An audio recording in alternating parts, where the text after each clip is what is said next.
Well, good afternoon, folks. My name is Kyle Finley. I own and operate Liveline Demo Incorporated. I spent about 18 years at the power company. I quit my job January 1st of '98 and started a Liveline Demo as a hobby safety business. I'm a grain farmer, East Central Illinois. I needed time off in the spring and the fall to do my farming. A little tough when you're a lineman, so I quit my lineman's job, started this. Little did I know, all these years later, I've been in 13 states, speak all over the Midwest doing electrical safety training. Thanks to a lot of my electric utilities that sponsor me to do events and different businesses that are involved. And today, Energy Education Council. If you notice, hit the Illinois State Fair, we're sponsored by Energy Education Council, safeelectricity.org. So we do want to thank them. Let's give them a big round of applause. Thank them very much. All right, get ready, you guys. I will talk pretty fast. When you get up in the morning, you flip up the light switch, what happens? The lights come on. Now, before those lights ever come on, we've had to produce the electricity, step it up to high voltage, shoot it across the country on a transmission line. Now, once that electricity comes into your hometown area, we have to step that voltage down. So we run through a series of substations and lower the voltage. We get it stepped down to 12,470 volts. That's measured from hot wire to hot wire. From one hot wire to ground, 7,200 volts of electricity. Folks, that's what's running up and down your city street, your country road. When you look at that wire in front of your house, behind your house, there's 7,200 volts of electricity on that wire. You can't hear it, you can't smell it, you can't see it. Oh, you can see the wire, but you can't see the electrons. Folks, I'm going to have that same kind of voltage up here on the top hot wire on the safety unit, 7,200 volts right here in this tent. Now, once we get that electricity to your house, we have to step it down once again, and we run it into your household wall outlets. First question, how many volts of electricity are in a wall outlet? 120 volts of electricity. The #1 killer of electrocutions in the United States is what voltage? 120 volts. Parents, grandparents, I want you to ask your kids. I don't care if that kid's a senior in high school, they can probably not tell us that there's 120 volts of electricity in a wall outlet because we're not teaching this at school anymore, and you're not doing a very good job teaching this at home. Folks, the #1 killer is 120 volts. We do need to teach our kids, and we better start at a young age today. That 4-year-old grabs up the video game, goes to plug in the video game. How big is the finger bone of a 4-year-old? Really small.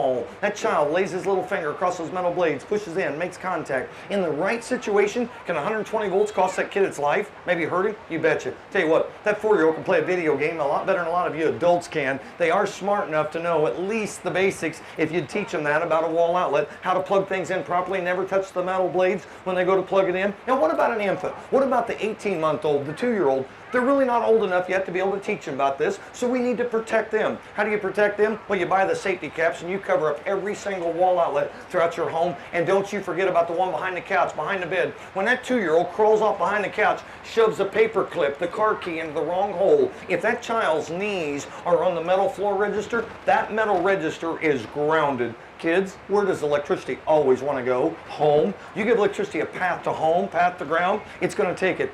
The child doesn't understand that. That little 18-month-old, they're only playing a game. They just went to stick something in that hole. That paper clip or car key could be their life if they're on that metal register. Folks, do us a favor. Buy the safety caps, cover up the wall outlets. I got a better idea. This outlet I'm holding up right here is called a tamper-resistant outlet. Has little plastic covers off behind the faceplate. If I take my key and try to shove it in there, it will not go in. But if I take a plug-in that has 2 prongs on that thing, straight blades, watch what happens when I plug that in. It goes right in. These tamper-resistant outlets are part of the '08 National Electrical Code changes. These are supposed to be in a new house, a remodeled home. You know what these cost? $1.19 at your local hardware store. Folks, pretty cheap investment. Try to protect the kids from 120 volts electricity. I think it's a lot better than the safety caps that we have to kind of pull out. Well, that's what we're going to start off with today. So I'll put on my safety equipment. We're going to reach back here, flip on the switch, and let's see if we get my lights on. As I flip that switch, my lights come on. When I step away, the lights go off. Folks, I built and designed this safety unit. It's also designed to protect me, because if I step back here and get in too close, what happens? Shuts off. We turn on that porch light right there. That's 120 volts electricity to turn on that light bulb. We also turn on these 2 light bulbs. When the electricity gets to your house from your electric utility, it runs through your electric meter, through your circuit breaker box, as the 120 volts goes through the 20-amp breaker, feeds the power to this outlet, feeds to the red light bulb. It also feeds the 120 volts to this outlet and to the white light bulb. Folks, there's a big difference difference between those two outlets. The one over here on your right with the white light bulb, it's called a ground fault interrupter receptacle. Now, some of you have a GFI outlet in your bathroom. Do you understand them? Will they protect you? How do they really work? Let's find out. This morning, that 8-year-old slides down the bathtub to get cleaned up. The 6-year-old trips over the blow dryer cord, yanks the blow dryer right off the bathroom sink, splashes into the bathtub with the 8-year-old. Electricity, water, and the child's body. Do the three mix? Not at all. You know what? Tell you what, that child laying there in the bathtub, same as this situation I've got up here with the hot dog. That moist skin of the hot dog is the moist skin of the child laying there in the bathtub when that blow dryer accidentally splashes in the water. What happened to that white light bulb? Went out instantly. The ground fault outlet shut the power off in a fraction of a second and saved that child's life because it was in their bathroom. Let's change it. You get home from the Illinois State Fair today, you slide down that old bathtub to get cleaned up, you reach over, you pull the towel off the bathroom sink. You know that old clock radio that you have? It's plugged into a regular outlet, not a ground fault outlet. As that radio splashes in the bathtub with your body, I want you to imagine a hot dog up here, it's you. As you're laying there in the bathtub, here comes that clock radio. Red light bulb shut off yet? And it won't. That circuit breaker in the electrical breaker box is not designed to protect a human being. That is a 20 amp fault and overload device. It takes a fraction of 1 amp of electrical current to take our life. What would have protected us? Ground fault outlet. Ground fault outlet trips with a difference of 5 milliamps. It takes about 50 milliamps for us to be electrocuted. Folks, these things need to be in your bathroom, in and around your kitchen sink, your outdoor outlets, your garage outlets. Farmers, how about your tool shed? Because guess what's in my tool shed? Ground fault outlets. And you guys, if we did an electrical inspection at your home, would we find ground fault outlets in all those wet locations like we're supposed to? Some of you maybe, most of you not. And here's what happens. Things like this. The Caitlin McKenzie picture on this bookmark. Caitlin got out of a pool at the age of 12 years old, reached down, grabbed up a lamp to turn it around to the trampoline. That's where they found Caitlin with her hand wrapped around that lamp, electrocuted. What would have saved Caitlin's life? Ground fault outlet. You guys, get these things installed. They will save lives. We really don't want to have your picture on this bookmark. We do want to thank the McKenzie family for all that they do with safe electricity to try to educate you guys about having ground faults in all those wet locations. Second pole, I have a square D fuse disconnect. This fuse disconnect has a red and white warning card that says, danger, do not operate. Sir, what's your first name? Randy walks up this electrical box and he says, oh, our maintenance guy forgot to pull off the hold card. He knows we got to have this piece of equipment to work today at work. So Randy just reaches up there, grabs a hold of that handle. He shoves up on the handle, turn the power on. Oh, now that kind of didn't pop too good there, Randy. The smoke comes out. Randy, I've got that rigged up so it has a little pop, a little poof. In the real world, Randy, that's nothing. When that cabinet blows up, the molten metal, the fireball that shoots out of there, if Randy survives this arc blast, he's probably blind. Let me tell you, the employee that put that red and white warning card up there, if they work for me, they're fired. It's called a lockout tagout program. You put a card up there with a name, a date, a reason, and a padlock. Where does the key go? Right here in my pocket. You guys, lockout tagout's the law in the United States of America. And I don't care if the kids work at McDonald's, Subway, sandwich shop, it is the law. If I'm doing a business program, folks, we'll go through arc flash training, NFPA 70E. We don't have time for that here at the State Fair. Randy, when we walk up to the electrical box, and ladies, when you walk up that electrical box at home, we go to turn on the circuit breaker in the breaker box at home. We go to turn on maybe a disconnect box. As we grab that circuit breaker, grab that disconnect box, where is the stupidest possible place to stand? In front of it. It's called step away, look away. Because if you ever saw one of these little circuit breakers fault, you'd never stand in front of another one. So you grab that handle, you step, you look away. Let's protect what's important, our face, our chest.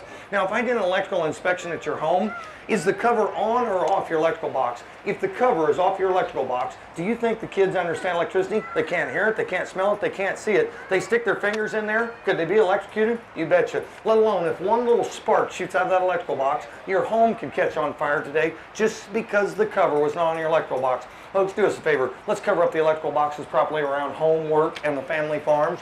We're going to move down the unit to the last pole. Your electric utilities, they feed 7,200 volts electricity through their wires. We get to your house, we run that electricity through a transformer, we step it down to 120 volts, turn on the porch light. Now kids, what do you notice on top of my transformer there this afternoon?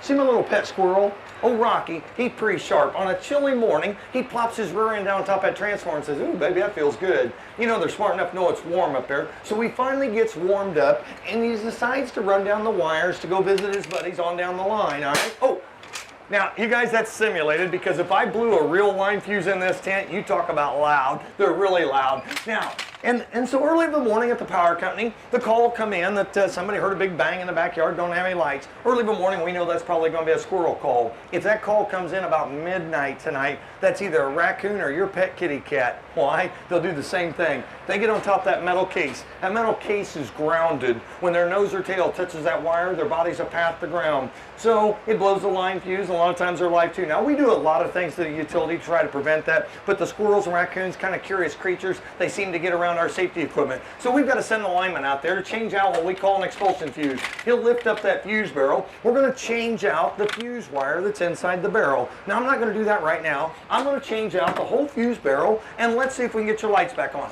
So as I lay the barrel back up in there, close it in, the lights come back on. You know what, that's really simple for a lineman. Only problem is the kids watch that lineman magically turn the lights on with a yellow or an orange fiberglass hot stick.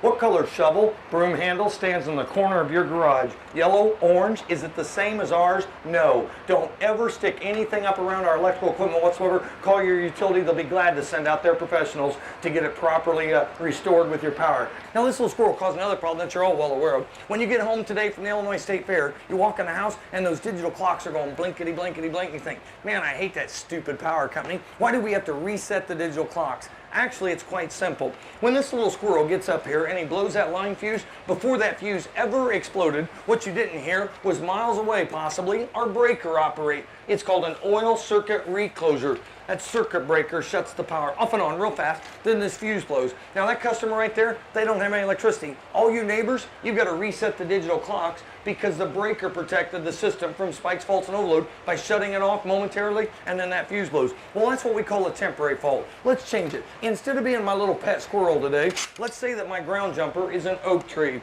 As that oak tree falls through the power line, now don't plug your ears, the breaker's really quiet back here. As that oak tree falls through the power line, click, click, click. That's your lights blinking off and on at home. Get ready. Clunk. The handle drops down that breaker as it does. The phone lines light up the electric utility. As those calls are coming in, the dispatcher answering the phone finally realizes that we've got circuit 122 without power. So Molly calls me up and says, hey Kyle, you need to rush out there, patrol circuit 122. We've got a big outage going on. Sure, Molly, give me just a moment. Ma'am, I need a hand. Would you come on up there and give me a hand? Come on up.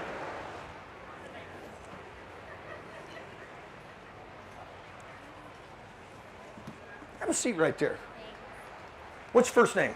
Sarah. Sarah. Hold on to that wire for me.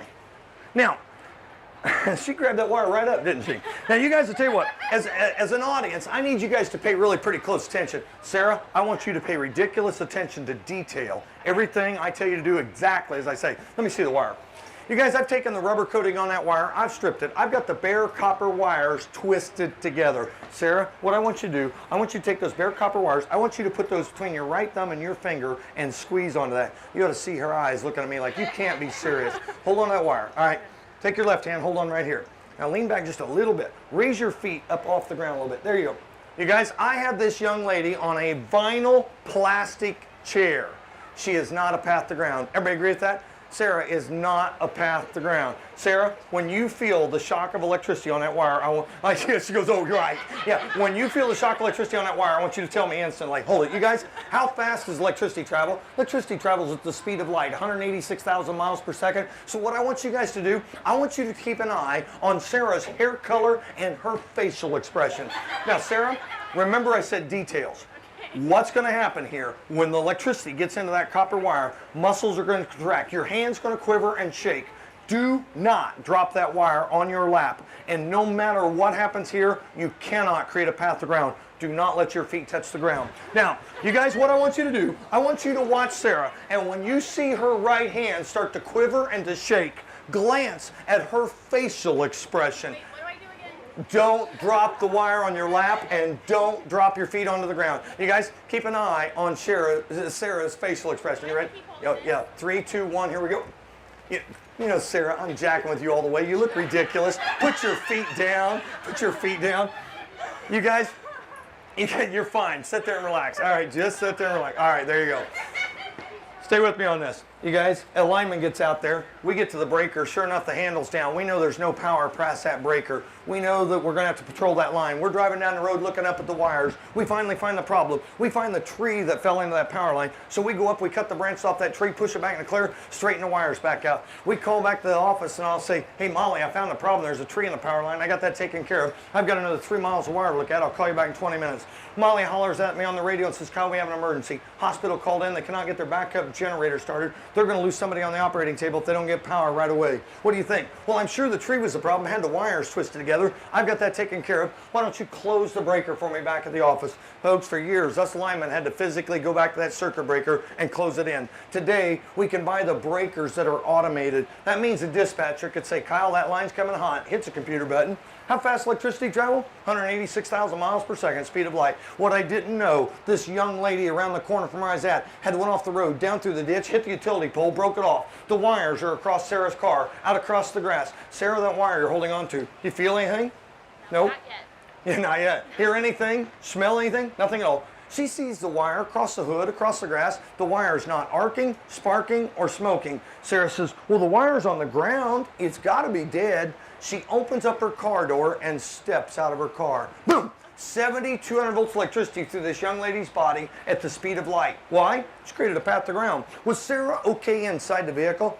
Yeah, in the vehicle, you're not a path. Because if you'd been a path, you won't know what hit you. It's happened so fast. You're fine in that vehicle. And Sarah, if somebody tells you, oh, don't touch anything, think about that stupid statement, folks. Don't touch anything. When I'm sitting in my pickup truck, my rear end's on the seat, my feet's on the floorboard, my hands are wrapped around the steering wheel. I think I'm touching plenty, don't you? Yeah, guess what? I'm part of the overall vehicle. Sarah, you're fine in that vehicle. You can put a CD in the CD player. She can hop in the back seat. Don't get out of that car. Stay in the car. Sarah makes a mistake, though. She puts her vehicle in reverse, and as she backs up, that wire catches the fender of the bumper, snaps off a 40-foot tall utility pole. When that 400-pound transformer comes through the windshield, it's not going to be very pretty. Do not move your vehicle, folks. Grab up the phone, call 911. When the police or the firemen get there, can they go get Sarah out of that vehicle?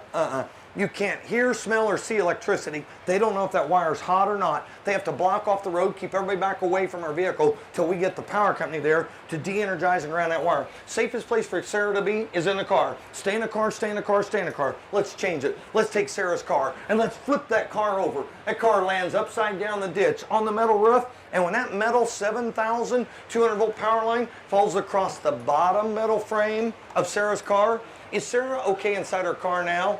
Yep. Rubber tires have absolutely nothing to do with it. You guys, that's the biggest myth that was ever out there. The rubber tires are not what's protecting you whatsoever, and I can actually prove that pretty simple.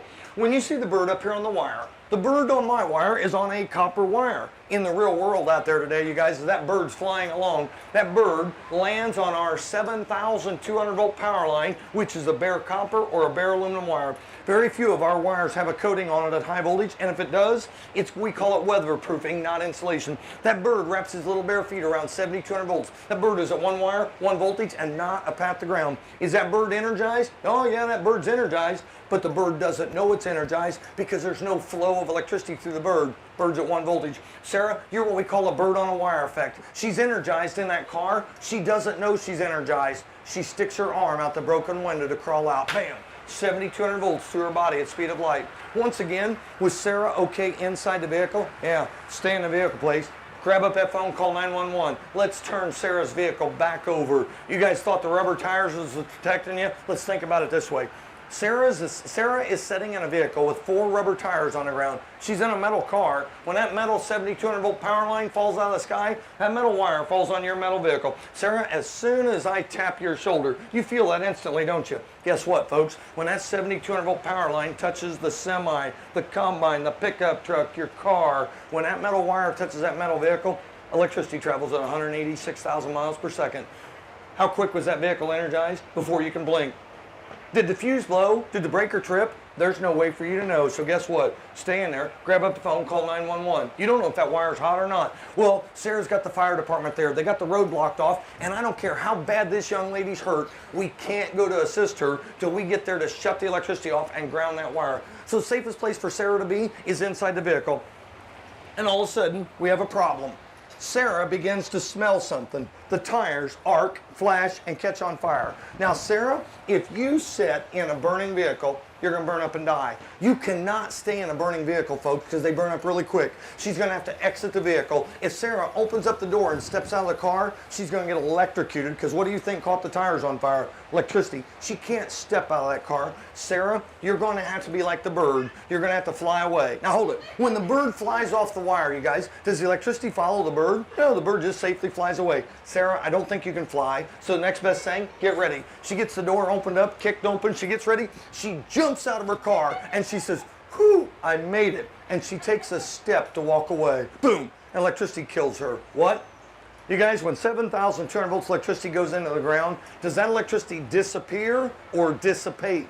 It dissipates. You throw a rock in a mud puddle, what do you see? Ripples. Electricity does the same thing. Sarah, you could have jumped out of the car, landed in a 5,000 volt zone of electricity. As long as her feet are together, she's at one point of contact. Electrical current cannot flow through one point of contact. It takes a second point of contact to another voltage or path to ground.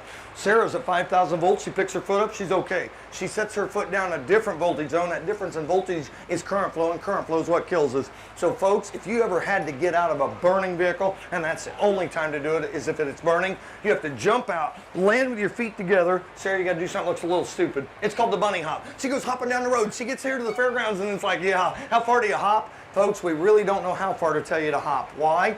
Did that electricity get into the steel culvert, the guardrail, the chain link fence, the woven wire fence, the steel rebar, and the concrete? When it lands on a manhole cover, where's it going? We really don't know. So guess what? 98% odds are the vehicle is not on fire. We only catch the vehicles on fire about 2% of the time. Folks, do us a favor. Stay in the vehicle, because most of the time they're not on fire. If it's on fire, you have to do it the proper way. Jump out, hop away safely. Most of the time they're not on fire, so let's stay in that vehicle. Tonight, on Sarah's way home, it's dark outside. Maybe she stayed for the concert. Might be midnight. She's heading home, and she gets a text message on her phone. She grabs up her phone. She responds to that text message. Boom! She just hit a utility pole. Sarah's like, oh no, what did I do to my car? She hit a utility pole. She opens up the door, and she gets out. It's dark outside. Nothing happened. The wire was not touching her car. Sarah is just fine. So Sarah walks around to her car. She gets to the front bumper of her car. Wham! Chest high. She bumps into that 7,200 volt power line. Think she's going to survive that? Where was the safest place to be? In the vehicle. What caused this accident?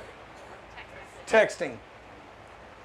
Young people, this is an alarming rate that you're having wrecks at because of this phone. This stupid phone is costing a lot of lives, accidents and stuff. Put it up. Quit texting. Put it in the console. Put it in the glove box. Take it out of your thumbs, or that emergency responder is taking that phone out of your car and giving the phone, because Sarah, my boys are of an age probably similar to yours.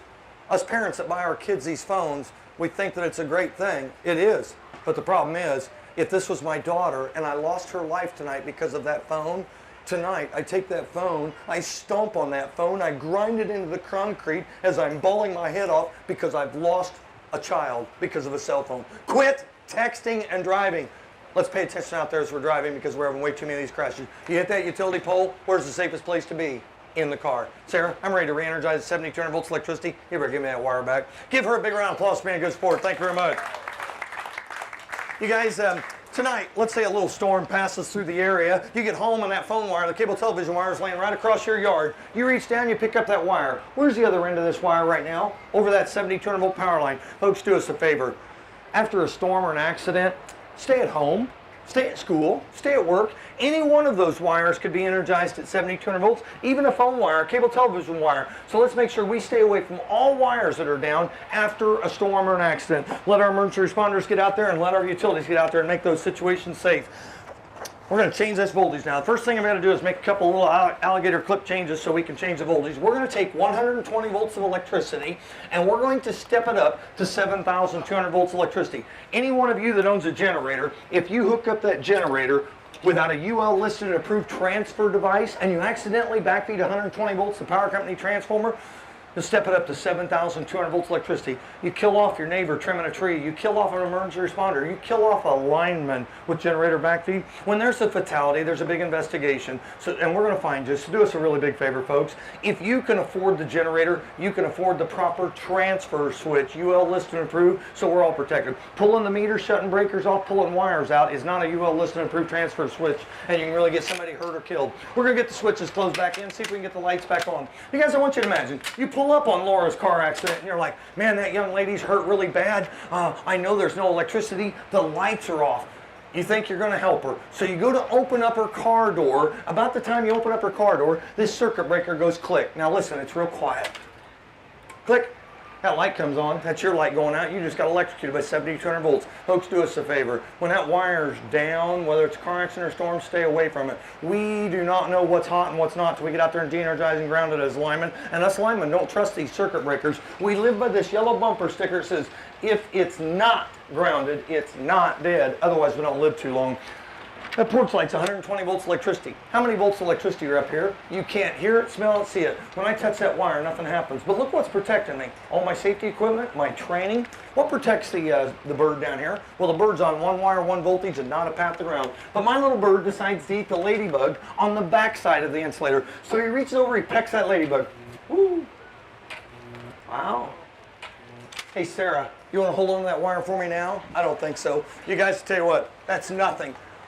Our 7,200 volt system is actually much worse than that right there. That's enough to give you an idea how deadly high voltage can be. So you guys, how do us human beings ever create that bright blue flash? It's actually quite simple. It's things we raise up in the air. The crane, the hi-ho, the tall piece of farm equipment, you know, the ladder at home, and we love our kids. We buy them a swimming pool. We give them a metal handle to clean the pool. Well, runs right across the backyard. The electric service wire. Inside each one of these black plastic coated wires is 120 volts electricity. The problem is the squirrels chew that plastic coating off. The tree rubs off the plastic coating on this wire that's going to your house. And then the kid accidentally bumps that metal handle into that bare spot. Could it be deadly? You betcha. Do me a favor. If there's a wire above your pool, let's bury it. Let's put the wire underground, not a human being. Now, instead of using this as a swimming pool skimmer, we're going to use it today as a crane. Sir, what's your first name? Paul and I are out on a construction site working. I raise that crane up in the air about 80 feet. I lower a steel winch line down to Paul. He gets it hooked onto the steel I-beam. He says, okay, Kyle, pick it up. So I raise it up. He says, swing it around to the south, a little farther, a little farther. Paul is walking along, holding on to the end of that steel I-beam, guiding it. I bump that crane into the 7,200 volt power line. Wow. Wind's blowing a little bit more. Paul, you reckon you survived that?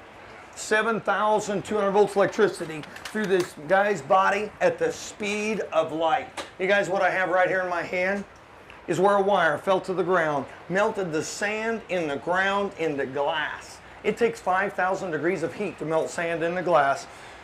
The arc that went through this guy's body could have reached a temperature of 35,000 degrees. That's 7 times what it takes to do that right there. It burns up bone and body tissue for up to 48 hours afterward. If he did survive this, they amputate body parts for 1 to 2 weeks afterwards.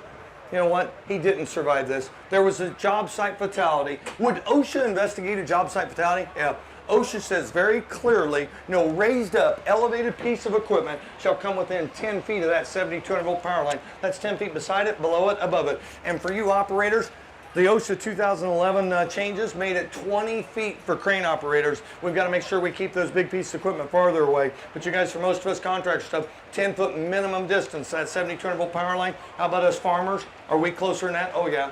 You guys, we need to stay farther than 10 feet away from that 7,200 volt line with all equipment when we raise it up. Now, to help you guys understand this, I see we got some farmers in the crowd. We drive underneath the neutral to pull into a field. Vehicle in transit only has to be 4 feet away from the 7,200 volts in transit. So as you go underneath the neutral in the system out there, you're okay. What happens when we unfold something? We get insanely close. Let's make sure we do keep that 10-foot minimum distance, and cranes, it's 20 foot or greater. We're going to open up the fuse door here, shut my porch slide off. All right, as we shut that porch slide off, young man, do me a favor. Come on up here. Hustle up here. Leave everything right there. Come on, right here. What's your first name? Ryan? Hold on to that for me. Ryan gets a balloon here at the fair and stuff, and so when Ryan gets home, he gets out of the car. Now stand right there, you're fine. He gets home, he walks up to the house with his balloon. His balloon touches the electric wires going into the corner of the house. Did you guys see the sparkles going around the outside of the edge of that balloon? Yeah, now hold on to that, Ryan, you're fine. Stand right there, good and strong, you're fine. You guys, when we go back to Sarah's car accident, I told her to stay in the vehicle. The electrons flow on the outside of our wires. You cannot see the electrons on the outside of our wires. Can you see the electrons on the outside of her car, on the outside of the crane, the combine? But you guys, could we see the electrons on the outside of Ryan's balloon? Yeah. These balloons are nothing more than aluminum foil that's painted. That's a metal balloon. And then we attach a Mylar metallic ribbon that's painted. It could be a red ribbon, pink ribbon, black ribbon, but it's a Mylar ribbon. What happens if we wrap that around a kid's wrist, tie a knot in it, put it in a child's hand as they walk up to the house? Maybe they touch the bare wire. What if they're in the garage and there's a bare wire? They're a path to ground. Don't ever put a metal ribbon on any balloon with helium whatsoever. Now, Ryan, hold on to this. I tell him when he gets done with this thing, poke a hole in it, throw it away. He's like, no way, don't destroy my cool balloon. It wants to fly away. So this young man opens up the door, lets the balloon go. The balloon flies away. All right, Ryan, go back and have a seat right there. All right, this balloon flies away. Is it going to come back down? You betcha. About 2 or 3 days later, the helium gas gets out of this balloon. It floats into your power company substation transformer. 69,000 volts electricity as it lands on that transformer. You guys, that 99-cent balloon just caused an arc in a substation that cascades through that substation. It can destroy a $1 million transformer in that substation. Shut the power off to the hospital, the factories, your homes, businesses. We get alignment of that substation, we find the transformer's been destroyed. Can we replace that transformer in 20 minutes? Takes about 4 or 5 days to change out a substation transformer, and it costs a whole lot of money. We find the cause of this outage. We find what's left of maybe a balloon, a ribbon, and you know what, folks? There's a real cute card. It's got your name and address. Who wants to pay for that? I don't think any of us do. How do we really pay for this? You all pay for it when you pay a monthly power bill, so do us a favor. Don't release these for vacation Bible school, birthday parties, wedding parties, and quit tying them to the mailbox, because when the ribbon breaks and that balloon floats off, do me a favor. You know, where's it going to land? In our power lines or substations once in a while. So do me a favor. Poke a hole in them, throw them away. Let's not tie them outdoors. Let's not release them outdoors. Sir, come on up here and give me a hand. Come on up. What's your first name? Jim. What is it? Jim. Jim, you guys, you know, we're always asking a friend or a neighbor for something or whatever. And let's say my buddy Jim comes over and says, hey, Kyle, I need to trim the tree in my backyard. Let me borrow your aluminum extension ladder. I don't own one of these, but in this case, Jim borrows an aluminum extension ladder. All right, so I'll tell you what, Jim, as he grabs that ladder up and he marches across the yard, he shoves the ladder up in the air. Do me a favor, raise one finger up in the air, just one. Now you guys take a look at Jim's finger, take a look at that hot dog. Kind of similar, about the same size, same shape. Now put your finger back down, Jim. Now this is just for all of you guys here at the Illinois State Fair. When you bite into that corn dog, as you eat that hot dog, I want you to think of Jim's finger as you eat the hot dog. Why? What's inside Jim's finger? What's inside that hot dog? Same thing. Little meat, little fat, little bone, little hair, little gristle. 49-cent package of hot dogs. Have you ever read the label? Don't. No, I'm teasing you. The reason I use a hot dog, it looks a lot like a human finger. I want you to imagine Jim shoves the aluminum extension ladder up in the air. This is his right hand, left hand. Contact's made. Jim, step out there just a little bit right there. That's fine right there. This is Jim's right hand, left hand. That ladder bumps into the 7200 volt power line. One more time. You guys, it'd be much worse than what we did right there. Jim falls lifelessly to the ground. Maybe out my picture window at home, I see my brother, my friend, a neighbor electrocuted. Why? That wire that's up there. I want every one of you to hear this statement, and don't you ever forget this statement. Before you ever raise anything up in the air, you use what the good Lord gave you, your brain and your eyeballs, and you look up. Because if you don't look up for that wire, is that wire always looking down for a path to ground? You betcha. And Jim, I don't think you want to be 6 foot deep, do you? Not yet. Think about that aluminum extension ladder on the fire truck. Kind of a dangerous tool, isn't it, if we're talking about electricity. There you go. You guys tell what, give Jim a big round of applause. Thank you very much. We're going to do one last thing. We're going to get the safety unit shut off. For those of you that were here at the beginning of the program, my little squirrel caused kind of a massive explosion. Kids, don't plug your ears. Trust me on this. This one's a little bit different. This is what we call Rocky, the famous fire-breathing squirrel. Woo. Now, one more quick one. Why'd that line fuse not explode this time? Well, it's simple. I changed the fuse out. I put a bigger fuse in. Guess what? The power company fuses, the power company breakers are not designed to protect you. If you cause the fuse to blow, if you cause the breaker to trip, it's too late for you. 7,200 volts of electricity has been through your body at speed of light. Who's going to protect you from electricity? You are. You better understand it, you better respect it, and you better never create a path to ground. Now, folks, here at the State Fair, I've got 2 more shows today. I've got a 4 o'clock and a 6:30. I noticed Carly and the girls over there, Carly, you got bags, backpack bags. Let me, here, tell you what, hand me one of those so we can show them. You guys, what we do, because we can't afford to do this, I should say the Energy Education Council for everybody at the fair. So the people that stop by to watch the show, they get a gift from them. So if you want one of the backpack, oh, better turn around, one of the backpack bags, stop by the table over there. The girls will get out on the sidewalk, pass some of these out. And you guys, tell you what, don't bottle this message up inside. Pass it on. Most of your friends and neighbors, Sarah, if you'd ask them if the wire falls on the car, they think it's the rubber tires protecting them. What's really protecting them is an education. You teach them. Stay in the car, because most cases the safest place to be is in that car. Let's give the Energy Education Council a big round of applause. Have a great and safe day. Thank you very much. Thank you.